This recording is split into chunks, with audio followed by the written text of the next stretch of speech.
Bon, dañoo ñëwoon fii tey si hôpital bi donc délégation bureau exécutif national bu SUTSAS pour soutenir suñu camarades yi nekk fii soutenir l'hôpital soutenir les populations par rapport ak li ñu war a def fii ci hôpital bi li ci am solo mooy hôpital bi ñëpp xam nañ ni du état bi moo ko tabaxoon ab daayira moo ko tabaxoon daal koy jox état bi boole ko ci parc bi évidemment bi ñu demee ay temps hôpital bi waroon nekk un hôpital de niveau 1 ñu érigé ko en hôpital de niveau 3 même loolu sax amoon na jafe-jafe ci érection hôpital de niveau 3 parce que am na ay moment yoo xam ni dañ doon évacuer ay malades de l'hôpital de Touba à l'hôpital de Diourbel wala hôpital de Kaolack mais hôpital bi continue di monter en puissance parce que équipement yi ci waroon ñu ko fi indi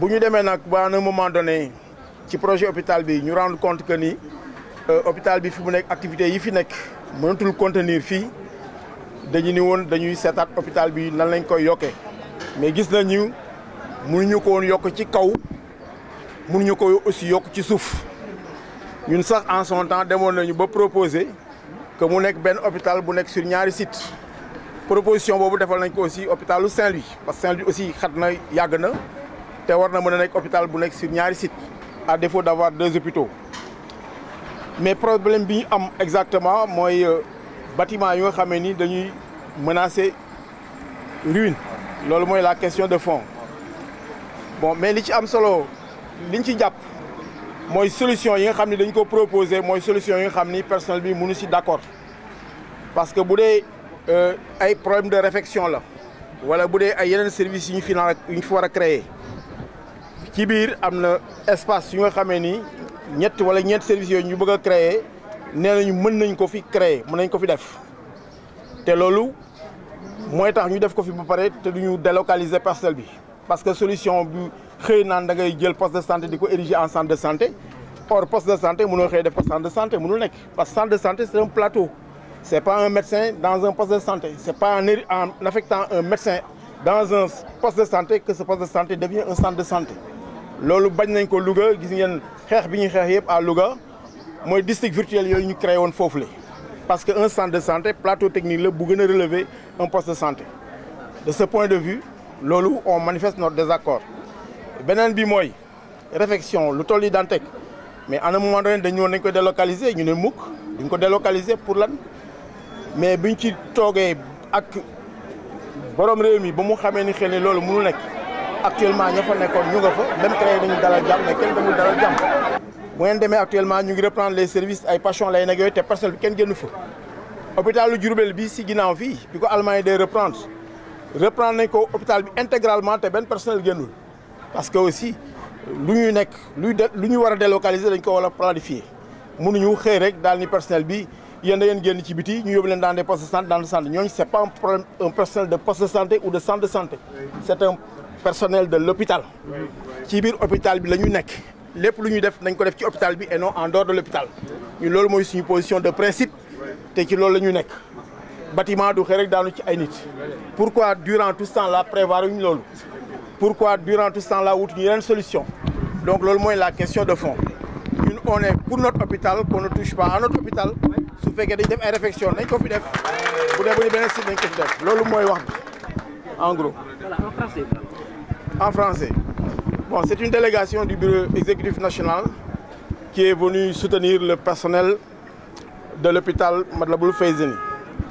Comme vous le savez, cet hôpital n'a pas été construit par l'État lui-même. C'est, disons, une daïra qui avait construit cet hôpital et l'a légué à l'État qui l'a mis dans son parc. On sait effectivement les limites de cet hôpital. À un moment donné, il était question même de l'agrandir, mais compte tenu des structures des bâtiments et peut-être même du sol, il était difficile d'aller en hauteur, il était aussi d'aller aussi en largeur. Et de ce point de vue, la solution qui devait être, disons, explorée, c'était un hôpital sur 2 sites au moins. Un hôpital sur 2 sites, et c'est possible. Et d'ailleurs, j'en profite pour le dire, récemment, on l'a proposé aussi pour l'hôpital de Saint-Louis, qui devait être aussi un hôpital qui pouvait être sur 2 sites. Bon, de ce point de vue, nous sommes pour les réfections, mais nous ne sommes pas pour la délocalisation de personnel ou pour la délocalisation de services. Les services qui devaient être délocalisés, des techniciens donc, qui férus à la matière, ont proposé les réfections pendant que le personnel travaille ici à l'hôpital. Et c'est ça aussi notre position de principe.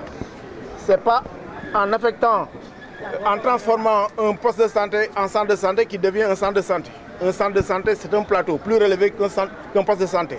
Et nous avons refusé aussi cette proposition à Louga. Vous avez vu les 3 districts virtuels de Louga. On s'est battu plus de 5 ans durant sur cette question.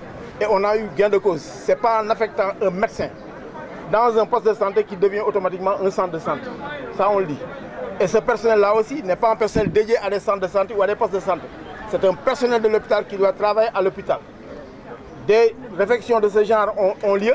Présentement, si vous allez à Dantec, à un moment donné, il était question de la délocalisation. Nous avions dit non. Et jusqu'à présent, Dantec n'a pas été délocalisé. Il y a des bâtiments même qui menaçaient de s'écrouler. Vous avez vu la maternité qui est en réflexion. Mais présentement, les services de Pachon, la ENEC, sont en train d'être repris pendant que le personnel est bien à l'hôpital. Cet exemple aussi a été vécu récemment ici avec l'hôpital, disons, André Luquet de Diourbel. Là aussi, intégralement, l'hôpital a été repris sans que le personnel ne sorte. Et nous voulons ce genre de situation, ce genre de solution ici, à l'hôpital de Touba. Donc on ne voudrait pas qu'on touche à notre hôpital, nous tenons à notre hôpital, quitte à en faire un hôpital sur 2 sites, mais là aussi c'est un problème de planification. Voilà en gros ce que j'avais à dire par rapport au Ben.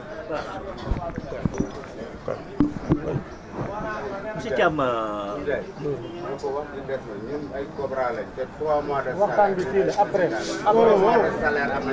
après loolu gis ngeen ko suñu plateforme gis ngeen ni ñu wax tout ça voilà léegi nag attendez un peu le personnel contractuel waaw ngeen may ñu tuuti ñun pour ñun amuñu différence entre personnel contractuel et personnel étatique pour ñun ñëpp personnel la te ñëpp fii la ñu war a nekk parce que fii la ñu war a liggéey amuñu distinguo boobu bu ngeen gisee sax suñu plateforme bu mujj bi lan la ñuy wax plan Cobra pour ñi fa nekk ak les autres contractuels yi nga xam ne nii que ça soit prédéterminé ou ailleurs li ñu war a amuñu différence entre personnel contractuel ak personnel étatique. Les contractuels dañ leen di rassurer que ni kenn du fel dara ci seen mbir fii la ñuy toog on va se battre ensemble loolu laa bëggoon mu dégg. Je disais que l'État a l'obligation de protéger les personnes et leurs biens.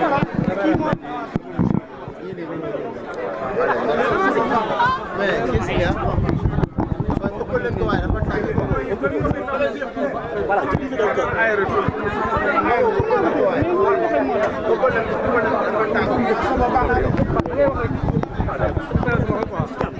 disais donc l'État a l'obligation de protéger les personnes et leurs biens.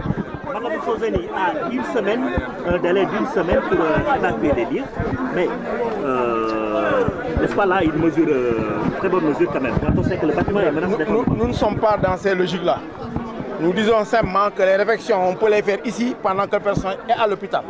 Ça, c'est des dispositions techniques qui ne nous concernent pas pratiquement. Un bâtiment menacé d'effondrement? Non, je ne parle pas de bâtiment qui menace d'effondrement. Nous disons simplement que ces réfections auraient dû être planifiées. Cet hôpital-là peut conduire ce personnel-là en attendant qu'on trouve d'autres solutions. Voilà. Askanu Touba la ñoo jëloon seen ñàkk ngir seet ne santé am na fi tolof ñu ne war nañ fi def hôpital ñu cotiser tabax ko fi dénk ko Sëñ Saaliw bi mu paree Sëñ Saaliw ne jébal leen ko état mu boole ko ci politique sanitaire u Sénégal ay at ci ginnaaw ministère ñoo fi ñëwoon ñu ne bâtiment bi dafa amoon ay fissure ñu ne nii war nañ ci jóg ñu ne leen wax nii rek dayut indi leen ay experts ñu évaluer ñu réellement danger hôpital bi danger bâtiment bi s'il y a danger maanaam ñu saytu ñu la fa nekk kon looloo taxoon ñoom ñu ñëw joxuñu sax expert ñun ñoo fay hôpital ay expert ñu ñëw seet ak ñu bâtiment bi liñ ci wax mooy suñ ci defee ay réflexion maanaam génne caniveau yi nga xam ne dafa jege woon kii évacuation regard yi jege woon bâtiment yi suñ ko randalee mën na tax bâtiment bi du gëjëf fissures yi ñu donné ay données techniques yoo xam ne ak suñ service maintenance suñ ci jaaree dina mun a tenir ñoom ñu tabaxal ñu un bâtiment bu koy remplacer. loolu la ñu waxoon wax ko sëriñ bi biñ toogee ba ci weeru koor bi ñu ne délai bi ñoom defuñ dara boobu ba léegi ñu defoon point de presse ngeen ñëwoon couvrir ñu.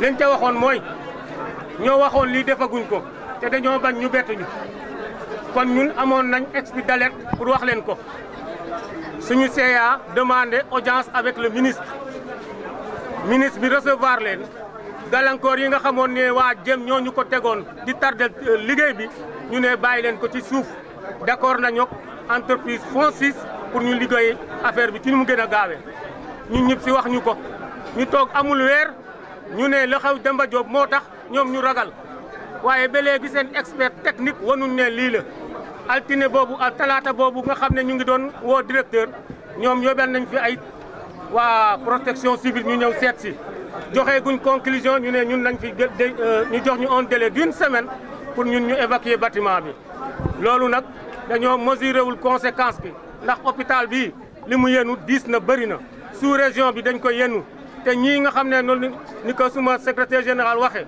du ne poste de santé mun na couvrir activités yi nekk ci hôpital bi te loolu lañ bëgg a def defoon nañ ko Louga ñu bañ mu ne fan la ñu wax ngeen def dañu ne ñun ñu uti si waxuñu sax fu ñu dem ñoom ñoo wax ne dañ nañ uti loolu sax c'est pas responsable ndax nit ki boo koy jox toxaloo da ngay seet foo ko toxal yow yaa war a seet comme yow yaa xam ne lii la mais ñun ñooñu wax dem leen seeti ay site mais Doudou dem dugg tamit est-ce que gënul toog ci bâtiment boo xam ne mën na daanu à tout moment. bu ñu wóoroon ne bâtiment bi dafay daanu duñ fi toog ndax ñun tam ay bakkan lañ am te ay bakkan la ñuy fekk si. kon amul benn firnde quoi. ñoom firnde bi ñu waxoon mooy ne bâtiment bi mun na tenir ni ñu fi jógee keroog dañu wax ne lii lu mu dee mun na def 5 ans. c'est pas un bâtiment de 20 ans kii c'est un bâtiment de 16 ans peut-être au maximum.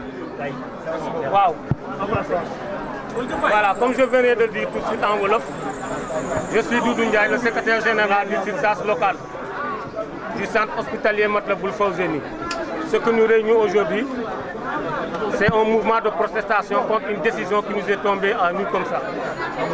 Nous avons donc accueilli l'arrivée de notre secrétaire général, en l'occurrence le secrétaire général Mbalo Djedjassam, qui conduit une délégation du SUTSAS pour s'enquérir de nos nouvelles et participer à notre lutte qui est noble. En fait, ce qui se passe, c'est quoi? Nous avions eu, ça fait 2 ans de cela, une visite du ministre. Et dans sa visite, on avait localisé des points de fissure sur un pan de mur du bâtiment central qui est là derrière nous. On les avait demandé à ce qu'ils fassent une expertise pour évaluer la gravité de ces fissures. À l'heure où je vous parle, il n'y a jamais eu d'experts qui sont venus notifier ces évaluations. Nous avons payé de notre propre poche l'hôpital pour des experts parce que nous avions jugé que nous ne devons pas jouer sur la vie des malades. Et sur les conclusions, nous avaient donné des recommandations. En premier lieu, évacuer les regards qui étaient en bordure des constructions, ce qu'on a fait. De combler aussi les fissures par des techniques qui nous avaient recommandées. Et c'était dans le but de pouvoir laisser l'État qui nous avait promis de nous construire un bâtiment R+4 pour délocaliser tout ce bâtiment-là. Malheureusement, à notre grande surprise, rien n'a jamais été fait depuis plus de 2 ans.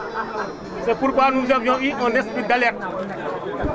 On a convoqué ici la presse qui était là, vous, pour attirer l'attention sur ce fait-là. Ce qui se passe, c'est que le CA a demandé une audience avec le ministre, qui les a reçus et les a dit que tout ce qu'on devait faire, c'est maintenant d'arrêter des procédures de retardement. Et il était imminent de commencer les constructions du bâtiment R+4 pour pouvoir délocaliser le bâtiment central qui est là. À notre grande surprise, la semaine dernière, ils ont convié le directeur de l'hôpital, celui de Ndamatou et de l'hôpital d'Aroukoudos, avec le médecin chef de région pour leur dire que les événements qui viennent de se passer à Demba Diop nécessitent maintenant que nous trouvions des sites pour sortir du bâtiment d'ici une semaine. Ce qui est une décision abusive et non contrôlée, parce qu'ils devaient faire des prospectives par rapport à ça.